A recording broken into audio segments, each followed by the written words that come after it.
Hello everyone, welcome to Nepal online school. यहाँहरू सबैजनालाई Nepal online स्कुलको युट्युब च्यानलमा स्वागत छ। आज हामी कक्षा 11को सामाजिक अध्ययन तथा जीवनोपयोगी शिक्षा भन्ने जुन विषय छ त्यो विषयमा रहेको इकाइ 3मा पर्ने जीवनोपयोगी सिप अन्तर्गतको पाठ 4मा रहेको तनाव व्यवस्थापन भन्ने विषयमा यो भिडियोमा छलफल गर्दैछौँ, चर्चा गर्दैछौँ। र जीवनोपयोगी सिप भनेको त्यस्तो खालको सिप जसले चाहिँ मान्छेको जीवनलाई सरल, सहज र सफल बनाउनको लागि मद्दत गर्छ। त्यस्तो खालको सिपलाई हामी जीवनोपयोगी सिप भनेर भन्छौँ है त। र अब आज चाहिँ विशेष गरेर हामीले यो पाठ 4मा रहेको तनाव व्यवस्थापनमा के कुराहरू यो पाठमा चाहिँ बुझ्नुपर्छ, यसको मूल कुराहरू के छ अथवा सार कुराहरू के छ त्यसलाई चाहिँ यही सारांशको रूपमा बुझ्दैछौँ है त।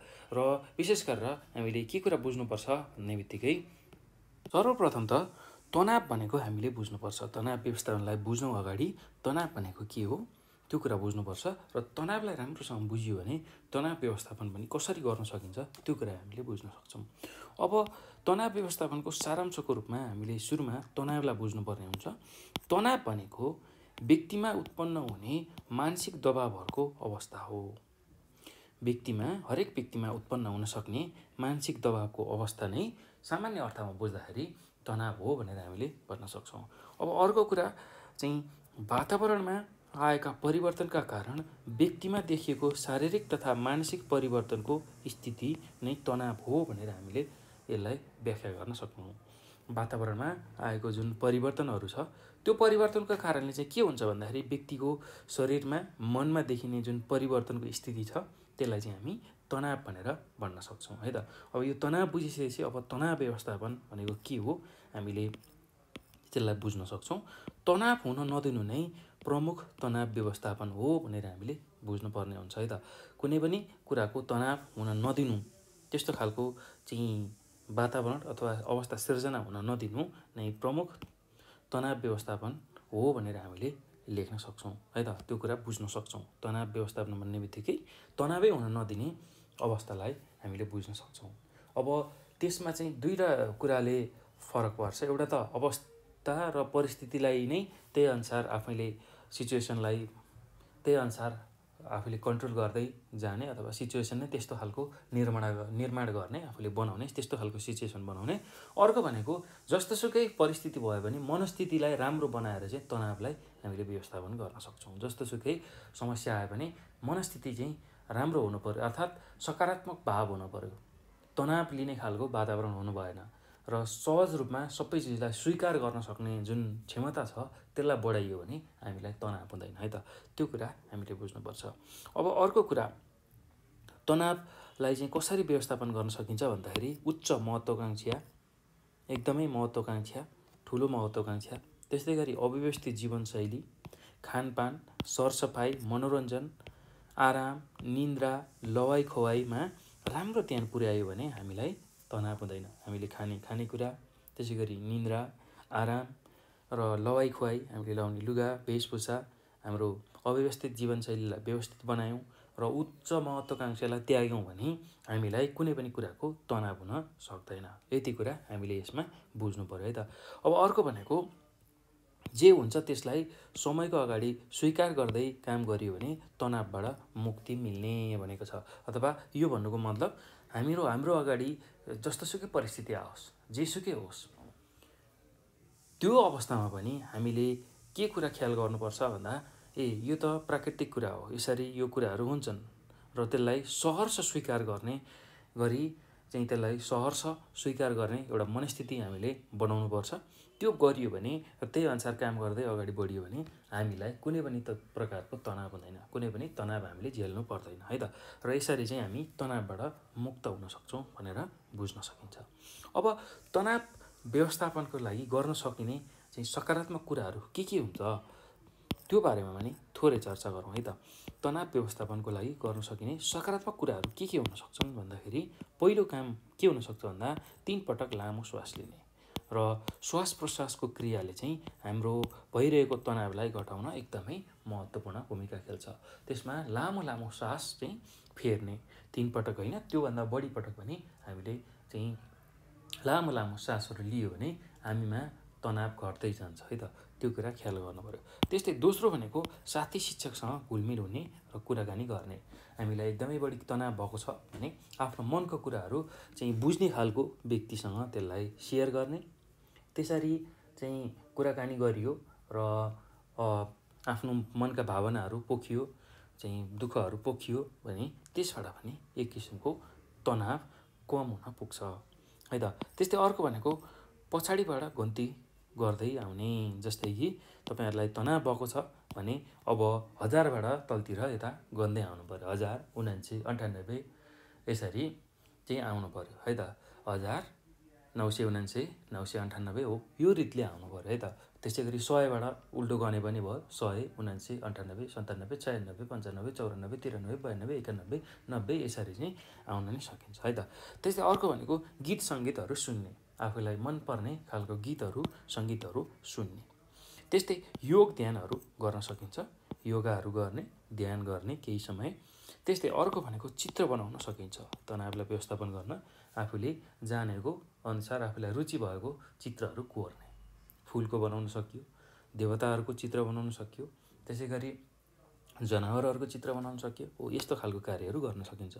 अर्को भनेको समय तालिका बनाएर काम गर्ने, ठ्याक्कै एउटा रुटिन बनाएर चाहिँ कामहरू एक्ज्याक्ट गरियो भने त्यसले पनि तनाव व्यवस्थापनको लागि चाहिँ सहयोग गर्छ। किनभने हामीमा चाहिँ कामको बोझ भएन अथवा कामको एउटा फिक्स रुटिन भएन भने हामी यत्तिकै बस्छौँ र त्यो खाली समयमा बस्दाखेरि हामीमा अनेक विचारहरू आउँछ। त्यो विचारहरू सल्भल आउँदाखेरि, त्यो विचारहरूले गर्दाखेरि हामीमा एक किसिमको तनावको स्थिति पैदा हुनसक्छ। हो, त्यो नहोस् भनेर एउटा व्यवस्थित तरिकाले चाहिँ हामीले कामको रुटिन बनाएर काम गऱ्यौँ भने हामीमा चाहिँ त्यो तनाव हुन सक्दैन, अथवा त्यो तनाव भएको छ भने पनि त्यो घट्दै जान्छ। अर्को भनेको कामको प्राथमिकतालाई निर्धारण गर्ने, कामको प्राथमिकता निर्धारण गर्ने है त।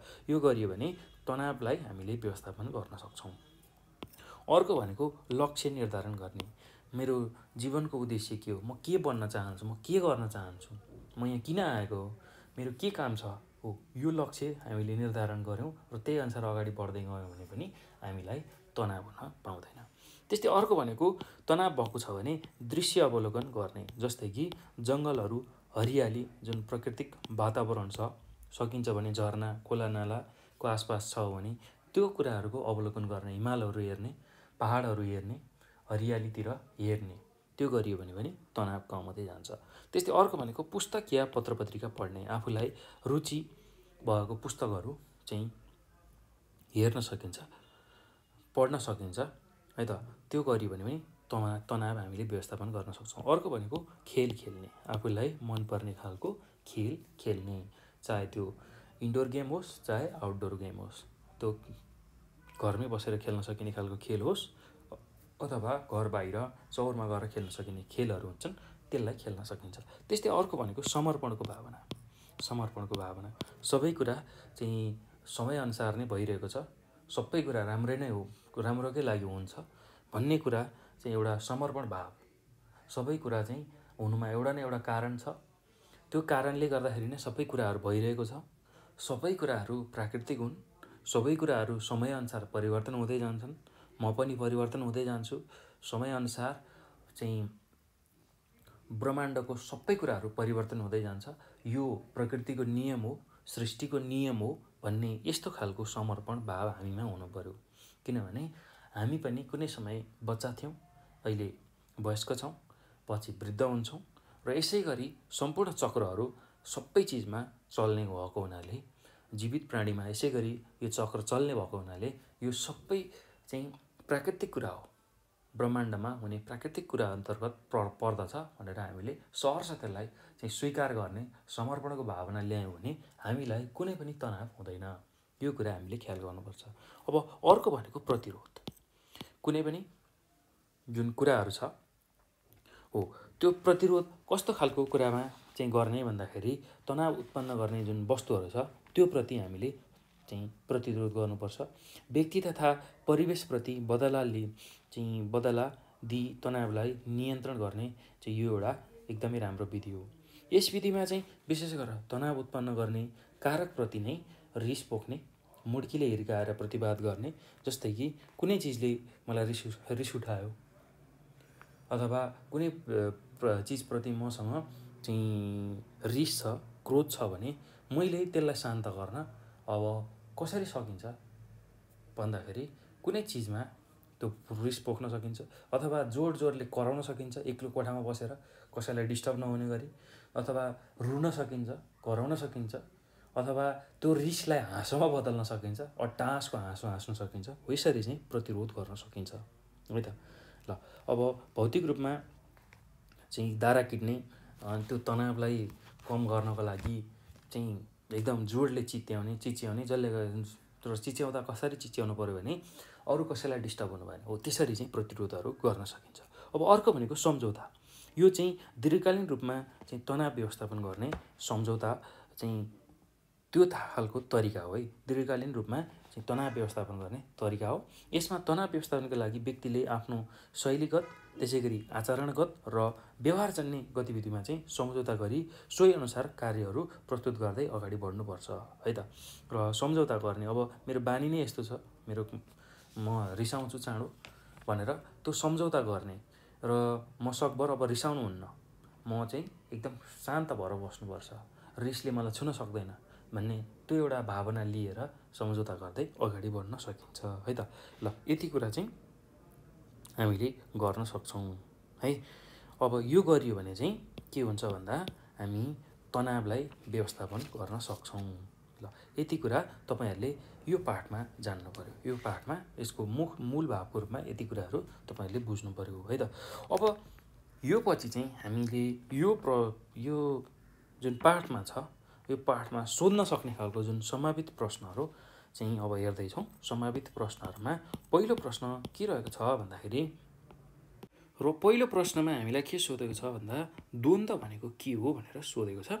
अब यसको उत्तरमा हामीले के लेख्न सक्छौँ भन्दाखेरि, यो चाहिँ तपाईँलाई 1 मार्क्समा सोध्ने गर्छ है। यस्तो खालको क्वेसनहरू 1 मार्क्समा डिफिनेसन टाइपको क्वेसन सोध्न सक्छ है। त्यही भएर अब यसको उत्तरमा हामीले के लेख्न सक्छौँ, द्वन्द्व भनेको मूल्य मान्यता, विश्वास, अवधारणामा देखिने भिन्नताका कारण उत्पन्न हुने मनोवैज्ञानिक अवस्था द्वन्द्व हो भनेर हामीले यसरी यसको उत्तर लेख्न सक्छौँ। अथवा यसमा अझै के थप्न सकिन्छ भने, 2 वा सोभन्दा बढी समूहहरू वा सङ्गठनहरू बीच कुनै विषयमा हुने विरोध, विवाद वा असहमतिको अवस्था नै द्वन्द्व हो भनेर यसरी यो पनि कुरा लेख्न सक्नुहुन्छ। यसरी 1 मार्क्सको क्वेसनमा तपाईँहरूले 1 देखि 2 लाइन चाहिँ लेख्नुपर्ने हुन्छ है त। अब अर्को प्रश्नमा जाउँ। अर्को प्रश्न के छ भन्दाखेरि, द्वन्द्वको परम्परागत र आधुनिक अवधारणा बीच के फरक छ भनेर हामीलाई प्रश्नले सोधेको छ है त। अब यसमा हामीले के लेख्न सक्छौँ भन्दाखेरि, परम्परागत अवधारणामा द्वन्द्वलाई नकारात्मक रूपबाट लिने गरिन्छ, यसले विनाश निम्त्याउँछ, यसबाट हिंसा बढ्न थाल्छ। आधुनिक अवधारणा चाहिँ यसलाई अथवा द्वन्द्वलाई सृजनात्मक रूपमा लिइन्छ। ठ्याक्कै उल्टो छ है।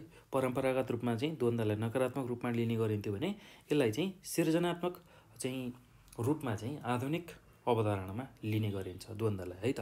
त्यो कुरा बुझ्नु पर्यो। र मानव सम्बन्धका महत्त्वपूर्ण पक्षमा अथवा महत्त्वपूर्ण पक्षका रूपमा द्वन्द्वलाई हामीले लिने गर्छौँ।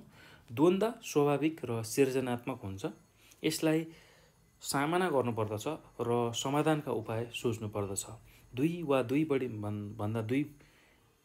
भन्दा बढी पक्ष र बीचको जुन अवधारणा वा सोच बीच द्वन्द्व भएमा नयाँ अवधारणाको विकास हुन सक्छ, जुन सबैलाई मान्य हुन सक्छ। 2 वा 2 भन्दा बढी अवधारणा वा सोच बीच द्वन्द्व भएमा नयाँ अवधारणाको विकास हुन सक्छ, जुन सबैलाई मान्य हुन सक्छ। अब अर्को कुरा यसमा के थप्न सकिन्छ भने, ईस्वी सम्मत 1970 पछि हालको द्वन्द्वको अवधारणा चाहिँ अन्तर्क्रियात्मक अवधारणा हो। सामाजिक गतिशीलता तथा साङ्गठनिक गतिशीलताका लागि यो आवश्यक छ भनेर हामीले चाहिँ हालको द्वन्द्वको बारेमा अवधारणा बनाउन सक्छौँ है त। ल यति कुरा तपाईँहरूले यसमा लेख्न सक्नुहुन्छ। अब अर्को प्रश्न के रहेको छ भन्दाखेरि, के द्वन्द्वले तनाव सिर्जना गर्न सक्छ भनेर सोधेको छ। अब यसमा हामीले के लेख्न सक्छौँ भन्दाखेरि, व्यक्तिगत गाली, बेइज्जती, कुटपिट भौतिक आक्रमण, उजुरी, मुद्दा मामिला, हिंसात्मक घटना आदिले गर्दा व्यक्तिमा, समाजमा र परिवारमा तनाव सिर्जना हुन सक्छ। यसबाट व्यक्तिमा, समाजमा तथा परिवारमा नकारात्मक प्रभाव पर्न जान्छ अथवा नकारात्मक यसले प्रभाव पार्छ। यसरी उत्पन्न तनावले क्षति पुर्याउन सक्छ। यसैले यस्ता तनाव सिर्जना हुने कारण पहिचान गरी व्यवस्थापन गर्नुपर्छ र क्षतिलाई कम गर्न सकिन्छ भनेर हामीले लेख्न सक्छौँ है त। अब अर्को प्रश्न के छ भन्दाखेरि तनाव व्यवस्थापनमा योग र ध्यानले पुर्याउने फाइदाहरू के हुन् भनेर चाहिँ सोधेको छ। ल अब यसको उत्तरमा हामीले के लेख्न सक्छौँ भन्दाखेरि यसको उत्तरमा तनाव व्यवस्थापनमा चाहिँ योग र ध्यानले पुर्याउने फाइदा भनेको पहिलो फाइदा भनेको मनलाई एकाग्र र एकीकृत गर्छ है त। मनलाई एकाग्र र एकीकृत गर्छ। त्यस्तै दोस्रो फाइदा भनेको शरीरलाई फुर्तिलो बनाउँछ। त्यसै गरी तेस्रो फाइदा भनेको घरको पीर र सम्झनालाई घटाउँछ है त। त्यस्तै अर्को भनेको यसको फाइदा भनेको सृजनात्मक क्रियाकलापमा लाग्न प्रेरणा दिन्छ। त्यस्तै अर्को योग र ध्यानले तनाव व्यवस्थापनमा कसरी फाइदा पुर्याउँछ भन्दाखेरि ध्यान र चित्त केन्द्रित बनाउँछ। त्यस्तै अर्को भनेको दैनिक व्यवहार र आचरणमा परिवर्तन ल्याउँछ। सम्झने शक्ति वृद्धि हुन्छ, खानामा रुचि बढ्छ, मनबाट नकारात्मक कुराहरू हट्दै जान्छ अर्थात् नकारात्मक विचारहरू कम हुँदै जान्छ भनेर हामीले लेख्न सक्छौँ। त्यस्तै अर्को के हुन्छ भन्दाखेरि बेकारको गल्फत्तीमा चाहिँ समयको बर्बाद हुँदैन भनेर हामीले लेख्न सक्छौँ है त। ल यति कुरा चाहिँ हामीले तनाव व्यवस्थापनमा योग र ध्यानले पुर्याउने फाइदाको रूपमा लेख्न सक्छौँ। अब अर्को कुरा के छ भन्दाखेरि तनाव हुनुभन्दा त्यसलाई कसरी व्यवस्थापन गरिन्छ भन्ने कुरा बढी महत्त्वपूर्ण हुन्छ। के तपाईँ यस भनाइसँग सहमत हुनुहुन्छ? आफ्नो तर्कहरू प्रस्तुत गर्नुहोस् भनेर प्रश्नले सोधेको छ। अब यसको उत्तरमा हामीले के लेख्न सक्छौँ भन्दाखेरि तनाव व्यक्तिमा उत्पन्न हुने मानसिक दबावको अवस्था हो भनेर सुरुमा हामीलाई यो कुरा थाहा हुनुपर्छ। त्यसपछि हामीले के लेख्न सक्छौँ भन्दा वातावरणमा आएको परिवर्तनका कारण व्यक्तिमा देखिएको शारीरिक तथा मानसिक परिवर्तनको स्थिति नै तनाव हो भनेर सुरुमा हामीले तनावको चाहिँ बारेमा लेख्नुपर्ने हुन्छ। त्यसपछि अर्को कुरा के लेख्न सकिन्छ भने तनाव हुन नदिनु नै प्रमुख तनाव व्यवस्थापन हो। उच्च महत्त्वाकांक्षा, अव्यवस्थित जीवनशैली, खानपान, सरसफाइ, मनोरञ्जन, आराम, निन्द्रा, लय खयमा राम्रो ध्यान पुर्याएमा तनाव हुँदैन। बुद्धले तनाव मुक्तिको लागि इच्छा त्याग्न भनेका छन् भने युधिष्ठिरले भन्छन् मृत्यु ध्रुव सत्य छ। हरेक मान्छे आफू चाहिँ मर्दिन भन्ने सोच्छ, यही चाहिँ रहस्य हो। त्यसैले जे हुन्छ त्यसलाई समयको अगाडि स्वीकार गर्दै काम गरियो भने तनावबाट मुक्ति मिल्छ। हो यो कुरा, यो वाक्यलाई हामीले मनन गर्नु पर्यो, यो वाक्यलाई हामीले चाहिँ बुझ्नु पर्यो है त। त्यो भयो भने हामी तनावबाट चाहिँ मुक्त पाउन सक्छौँ अर्थात् तनावलाई व्यवस्थापन गर्न सक्छौँ। अब तनाव व्यवस्थापन गर्ने वा गर्न सकिने केही महत्त्वपूर्ण सकारात्मक रणनीतिहरू छ। त्यसलाई चाहिँ हामीले कसरी लेख्न सक्छौँ भन्दाखेरि पहिलो भनेको तीन पटक लामो लामो श्वास लिने, जुन हामीले यहाँ चर्चा गरिसक्यौँ। तनाव व्यवस्थापनको लागि गर्न सकिने चाहिँ सकारात्मक चाहिँ प्रयासहरू अथवा कुराहरू भनेको 3 पटक हामीले लामो लामो श्वास लिने। दोस्रो भनेको साथी शिक्षकसँग घुलमिल हुने र कुराकानी गर्ने। त्यसै गरी अर्को भनेको पछाडिबाट गन्ती गर्दै आउने 100, 79, 98, 97, 96, 95, 94, 93 यसरी गन्दै आउने। अर्को भनेको गीत सङ्गीतहरू सुन्ने। त्यस्तै गरी अर्को भनेको योग ध्यान गर्ने। अर्को भनेको चित्र बनाउने। त्यस्तै गरेर समय तालिका बनाएर चाहिँ काम गर्ने, बानीको विकास गर्ने अथवा काम गर्ने। त्यसै गरी कामको प्राथमिकतालाई निर्धारण गर्ने। त्यस्तै गरेर लक्ष्यहरूलाई निर्धारण गर्ने र त्यसै गरी दृश्य अवलोकन गर्ने। राम्रा खालका सुन्दर दृश्यहरू जुन चाहिँ प्रकृतिसँग जोडिएको हरियाली छ त्यस्ता खालका दृश्यहरू हेर्ने, हिमाल हेर्ने, पहाड हेर्ने हो, यो कुरा गर्न सकिन्छ। त्यस्तै अर्को भनेको पुस्तक या पत्रपत्रिका पढ्ने, आफूलाई मन परेका पुस्तकहरू पत्रपत्रिकाहरू पढ्ने। त्यसै गरी खेल खेल्ने, भित्री गेम र बाहिरी गेम जुन चाहिँ घरभित्र खेल्ने खालको खेलहरू र घर बाहिर खेल्ने खालका खेलहरू खेल्न सकिन्छ। त्यस्तै अर्को भनेको समर्पणको भावना, सबै कुरा चाहिँ राम्रोकै लागि हुन्छ भन्ने एउटा भाव लिएर समर्पण गरेर जे हुन्छ राम्रैकै लागि हुन्छ भन्ने हिसाबले हामी अगाडि बढ्नुपर्ने हुन्छ। त्यो गर्दा पनि हामी तनाव व्यवस्थापन गर्न सक्छौँ। त्यस्तै कुनै कुराको प्रतिरोध आफूमा भएको जुन कुराहरू छ त्यसलाई स्वीकार गर्दै त्यसमा प्रतिरोध गर्दै चाहिँ हामी अगाडि बढ्न सक्छौँ। त्यस्तै अर्को भनेको सम्झौता गरेर आफूमा भएको चाहिँ जुन गुणहरू छ त्यसलाई सम्झौता गरेर त्यसलाई चाहिँ कन्ट्रोल गर्दै अगाडि बढ्न सकिन्छ है त। ल अनि यति कुरा चाहिँ हामीले तनावको व्यवस्थापनमा लगाउनु पर्ने हुन्छ हो। यसरी अब तनाव हुनुभन्दा पनि त्यसलाई तनाव चाहिँ व्यवस्थापन गर्ने कुरा चाहिँ सबैभन्दा महत्त्वपूर्ण हुन्छ भनेर हामीले चाहिँ भन्न सक्छौँ है त। यति कुराहरू चाहिँ तपाईँले यसको उत्तरमा लेख्न सक्नुहुन्छ। ल यति कुरा चाहिँ तपाईँहरूले यो पाठमा बुझ्नु पऱ्यो है, यसको प्रश्न उत्तरमा बुझ्नु पऱ्यो र मूल भाव मैले व्याख्या गरिसकेको छु, त्यो कुरा नि याद गर्नु पऱ्यो र यसै गरी यो प्रश्नहरूमा कसरी लेख्ने के लेख्ने भन्ने कुरा पनि मैले व्याख्या गरेको छु, त्यसलाई पनि सम्झेर तपाईँहरूले लेख्नु होला है त। ल यो सँगसँगै अब यो भिडियो हेर्दा तपाईँहरूले धेरै कुराहरू बुझिसक्नु भएको छ, सकभर धेरै कुराहरू थाहा पाइसक्नु भएको छ। अब यदि केही कुराहरू बुझ्नु भएन, तपाईँहरूलाई चाहिँ अप्ठ्यारो पऱ्यो भने तपाईँहरूले हामीलाई 9849595895 यो नम्बरमा कन्ट्याक्ट गर्न सक्नुहुन्छ र यही नम्बरको वाट्सएप,